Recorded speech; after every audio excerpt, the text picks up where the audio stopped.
Hello friends, welcome to my YouTube channel M study point में आपका स्वागत है। आज हम देखेंगे फिजिक्स का ये टॉपिक है दूरी और विस्थापन और त्वरण, उनके बारे में अध्ययन करेंगे। पिछली क्लास में हमने गति के बारे में विस्तार से पढ़ा था कि गति क्या होती है, गति के प्रकार कितने, और जिन वो वीडियो नहीं देखा वो प्ले लिस्ट में जाके उस वीडियो को ज़रूर देखें।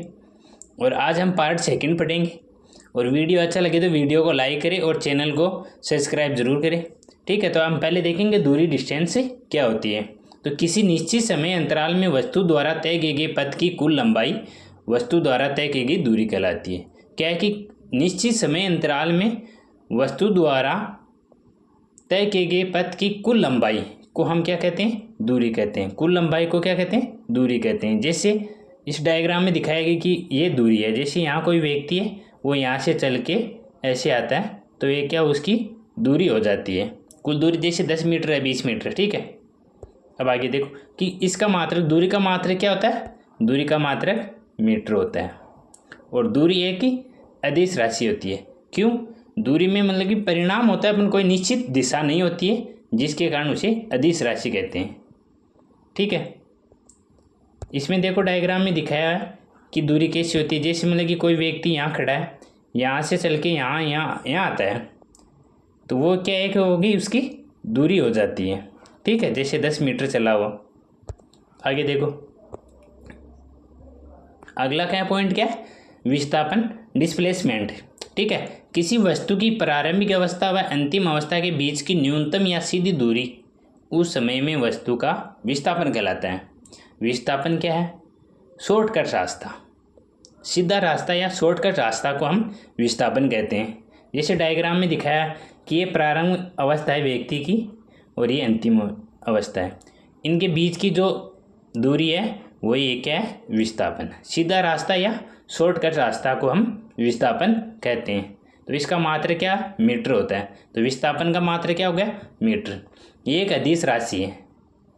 ये अदिश राशि कैसे है, एक अदिश राशि। अदिश राशि क्यों हम बताएंगे। देखो, अदिश राशि जैसे मतलब कि कोई व्यक्ति है, यहाँ खड़ा है और यहाँ से चलकर यहाँ आता है और वापस इधर आएगा, तो जैसे मतलब कि 10 मीटर चला, वो टोटल 10 मीटर चला, यहाँ तक 5 मीटर वापस आ गया, तो 10 - 5, तो दूरी तो 5 हो गई, सॉरी विस्थापन 5 हो गया, दूरी 10 + 5 15 हो गई। तो विस्थापन को निकालने के लिए हमें डायरेक्शन जरूरी है, दिशा की डिस्प्लेसमेंट विस्थापन जरूरी है। तो इसे हम सदिश राशि कहते हैं, क्योंकि इसमें परिमाण और दिशा की दोनों की आवश्यकता होती है, जिसे हम विस्थापन कहते हैं। ये एक सदिश राशि है। आगे देखो, अब इसमें एक नोट है कि किसी दिए गए समय में वस्तु की दूरी विस्थापन से अधिक या बराबर हो सकती है, परंतु कम नहीं हो सकती। जैसे अब एग्जाम्पल देखेंगे, जैसे व्यक्ति यहाँ खड़ा है और यहाँ से आ गया, क्या बोलता है कि विस्थापन से अधिक, तो ये विस्थापन के बराबर हो गया। ठीक है, और वो व्यक्ति यहाँ से वापस आता है, ऐसे जैसे 10 मीटर चलता है और 10 मीटर वापस आ गया, तो दूरी क्या हो गई, दूरी 15 मीटर हो गई। और विस्थापन यहाँ तक आया तो 5 माइनस कर देंगे तो 10 मीटर विस्थापन हो गया। ये कि मतलब कि बराबर तो हो सकता है और दूरी अधिक भी हो सकती है, परंतु दूरी विस्थापन से कम नहीं होगी। ठीक है, अगला क्या, दूरी सदैव धनात्मक होती है।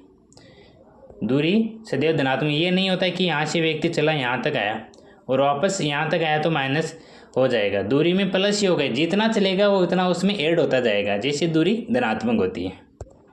ठीक है, इतना समझ में आ गया। जैसे अपनी इस क्वेश्चन से समझते हैं। अभी क्वेश्चन क्या है, किसी पत्थर को पृथ्वी से 10 मीटर ऊंचाई तक फेंकने तथा पुनः उसी स्थान पर आने में तय दूरी या विस्थापन ज्ञात करना है अपन को। जैसे मतलब कि कोई व्यक्ति यहाँ खड़ा है, ठीक है, ये व्यक्ति यहाँ खड़ा है, इसने पत्थर फेंका यहाँ इतना ऊंचा, कितना, 10 मीटर, और क्या बोलते हैं कि वापस 10 मीटर आ गया, तो यहाँ 10 मीटर ये वापस आ गया, तो 10 जाने का 10 आने का कितना हो गया, 20 मीटर। दूरी तो 20 मीटर होगी, 10 मीटर ऊपर गया, 10 मीटर वापस आया, दोनों ऐड हो गए तो 20 मीटर हो गई। लेकिन विस्थापन शून्य है, क्योंकि जहाँ से फेंका था वहीं वापस आ गया, तो विस्थापन तो उसने हुआ ही नहीं कुछ। जैसे मतलब कि यहाँ से व्यक्ति चलता है, यहाँ आता है, यहाँ से वापस यहाँ आ गया तो विस्थापन तो इसका शून्य होगा, 0। यही बात है इस पत्थर में कि जहाँ से पत्थर गया वहीं वापस आ गया तो विस्थापन तो शून्य हो गया, दूरी उसमें ऐड हो जाती है, जहाँ जितनी ऊंचाई गया उतनी ऊंचाई का वापस आए उसको ऐड करते हैं तो 20 मीटर हो गया। ठीक है, अब आगे देखो चाल, वेग और त्वरण क्या होता है। चाल लगभग सभी जानते हो आप, स्पीड। ठीक है, अब जैसे हम देखते हैं कि स्पीड किसे कहते हैं, तो स्पीड क्या है, किसी गतिमान वस्तु द्वारा एकांक समय में तय की दूरी को चाल कहते हैं। जैसे इस स्थान से कोई बस चलती है, यहाँ तक चलती है, अब बोलते हैं कि वो बस जा रही है इतने समय में गई, जैसे मतलब कि 10 किलोमीटर गई 5 घंटे में गई या 2 घंटे में गई। ठीक है, उसे हम कहते हैं क्या, स्पीड कहते हैं। चाल एक क्या, अदिश राशि है। चाल क्या है कि अदिश राशि है। क्यों कि इसमें परिमाण है लेकिन दिशा नहीं, निश्चित कोई दिशा नहीं है, ये कि अदिश राशि होती है। ऐसा मात्रक क्या होता है, मीटर प्रति सेकंड होता है इसका। स्पीड का मात्रक मीटर प्रति सेकंड। इसका फॉर्मूला क्या है, चाल का सूत्र क्या होता है, वस्तु द्वारा तय की दूरी तक दूरी में लगा समय। मतलब कि यहाँ से बस चलना प्रारंभ किया, यहाँ तक चली, ये तो दूरी हो गई, उसमें टाइम लगा 10 मिनट का टाइम लगा। ठीक है, यही क्या है, चाल का फॉर्मूला है। अब चाल के माध्यम से हम एक दो फॉर्मूले और निकाल, जैसे चाल बराबर क्या है, दूरी बटा समय है। हम दूरी का निकालेंगे तो समय को इधर ले जाएंगे तो इंटू में, जैसे दूरी बराबर चाल इंटू समय, और समय का निकालेंगे दूरी बटा चाल। ठीक है, आगे देखो नोट क्या है कि यात्रा हेतु प्रयुक्त वाहनों को चाल को प्राय किलोमीटर प्रति घंटा में व्यक्त किया जाता है। जैसे हम बोलते हैं कि वो बस इतने किलोमीटर प्रति घंटे की रफ्तार से जा रही है या चल रही है। ठीक है, अगला देखो वेग। वेग क्या होता है, वेग की परिभाषा क्या है, वेलोसिटी क्या होती है, एक निश्चित दिशा में वस्तु द्वारा एकांक समय में तय के विस्थापन को उसका वेग कहते हैं। क्या, एक निश्चित दिशा में वस्तु द्वारा एकांक समय में तय विस्थापन को उसका वेग कहते हैं। वेग ये क्या है, सदिश राशि है। क्यों, वेग में दिशा भी होती है और परिमाण दोनों होते हैं, जिस कारण उसे सदिश राशि है। वेग का ऐसा ही मात्रा क्या है, मीटर प्रति सेकंड। इसका मान धनात्मक ऋणात्मक दोनों हो सकते हैं। ठीक है, वेग का फॉर्मूला क्या था, विस्थापन बटा समय। विस्थापन बटा समय होता है, v बराबर s बटा टी, डिस्प्लेसमेंट बटा टाइम। ठीक है, हम इसको एक एग्जाम्पल के माध्यम से वेग को अच्छे से समझेंगे। और हम वेग देखते हैं, जैसे मतलब कि वो गाड़ी इतनी स्पीड से जा रही है। ठीक है, जैसे मतलब कि कोई व्यक्ति है यहाँ खड़ा है, वो जा रहा है। ठीक है, इसको 100 मीटर जाना है और 10 सेकंड में जाना है। ठीक है, इसका और कोई व्यक्ति है, ये जा रहा है 100 मीटर, ये कितने में जाता है,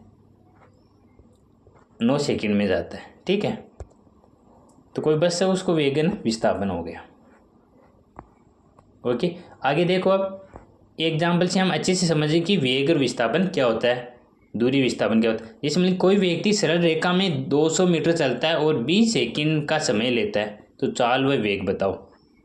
ठीक है, जैसे यहाँ व्यक्ति खड़ा है और यहाँ आना है, इसको 200 मीटर के टाइम कितना लेता है, 20 सेकंड का टाइम लेता है, तो दूरी क्या हो गई, 20 मीटर। विस्थापन भी 200 मीटर और विस्थापन 200 मीटर। दूरी विस्थापन, क्यों, एक सरल रेखा में जा रहा है इसलिए विस्थापन भी समान है, शॉर्टकट है, दूरी भी तो इसमें क्या होगा, दूरी और विस्थापन दोनों समान होते हैं। अब चाल निकालेंगे। चाल क्या है, दूरी बटा समय है। चाल क्या है, दूरी बटा समय। दूरी कितनी है, 200, और चाल कितना है, दूरी बटा समय। तो समय, चाल तो हो गई, दूरी क्या होगी 200 है, और समय कितना 20 सेकंड, तो 10 मीटर प्रति सेकंड चाल आ गई। ठीक है, वेग निकालेंगे। विस्थापन, वेग क्या है, विस्थापन बटा समय। तो विस्थापन क्या है, 200 मीटर और समय 20 सेकंड, इसका भी 10 मीटर प्रति सेकंड। तो क्या एक सरल रेखा में यदि कोई व्यक्ति जा रहा है, सीधा जा रहा है, सीधी दिशा में जा रहा है, तो उसमें चाल और वेग बराबर होते हैं और दूरी और विस्थापन भी समान होते हैं। याद रखना ये पॉइंट, चाल और वेग बराबर होते हैं, दूरी और विस्थापन भी बराबर होते हैं। आगे देखो अब लास्ट त्वरण। त्वरण क्या होता है? किसी गतिशील पिंड के वेग में परिवर्तन की दर को उस पिंड का त्वरण कहते हैं। क्या वेग में परिवर्तन की दर को त्वरण कहते हैं। वेग में परिवर्तन की दर को त्वरण कहते हैं। त्वरण एक सदिश राशि है, पहले ये देखते हैं। त्वरण एक सदिश राशि है क्यों में परिमाण और दिशा दोनों की आवश्यकता होती है। मात्र क्या? मीटर प्रति सेकंड स्क्वायर, ठीक है, मीटर प्रति सेकंड। वेग में परिवर्तन बटा समय, तो वेग में परिवर्तन, वेग का क्या? मीटर प्रति सेकंड और समय सेकंड, तो ये क्या हो गया? यहाँ स्क्वायर आ जाएगा ऊपर, तो मीटर प्रति सेकंड हो जाएगा, ठीक है। और त्वरण वेग में परिवर्तन बटा समय, इसका फॉर्मूला हो गया त्वरण का। जैसे हम वेग में परिवर्तन समझते हैं, जैसे कोई व्यक्ति है, ए व्यक्ति है, यहाँ व्यक्ति है, वो चलता है यहाँ तक एंडिंग आता है, ठीक है। बी वाला व्यक्ति यहाँ है, वो चलकर यहाँ आता है, ये चल रहा है, ठीक है। ये 100 मीटर है और ये 100 मीटर है। 10 सेकंड प्रति 10 से चल रहा है, ठीक है, 10 सेकंड से चल रहा है, ये 20 से चल रहा है, ठीक है। तो इसको मतलब कि जैसे इसका वेग अधिक है, ये 20, ये जल्दी इससे आगे आएगा, फास्ट चलेगा, ये स्लो चलेगा। तो अब इसको मतलब कि इसके पास जाने या बराबर जाने या साथ में पहुंचने के लिए अपने वेग को बढ़ाना पड़ेगा, तो इसे दुगुना करना पड़ेगा, ठीक है। तो ये भी अपनी स्पीड बढ़ाएगा, वेग बढ़ाएगा, तो अपने साथ हो जाएंगे। यही क्या है? वेग में परिवर्तन। वेग में परिवर्तन करेगा। जैसे मतलब कि 1 सेकंड है 4 लेता है, ठीक है, उसी प्रकार 2 का 8, 3 का 9, ठीक है। इस प्रकार क्या है? दुगुना होता है, वेग में परिवर्तन करता है। इस प्रकार हमने देख लिया कि चाल क्या होता है, ठीक है, वेग क्या है, त्वरण क्या है, दूरी और विस्थापन को समझा। और वीडियो अच्छा लगे तो वीडियो को लाइक करें और चैनल को सब्सक्राइब जरूर करें।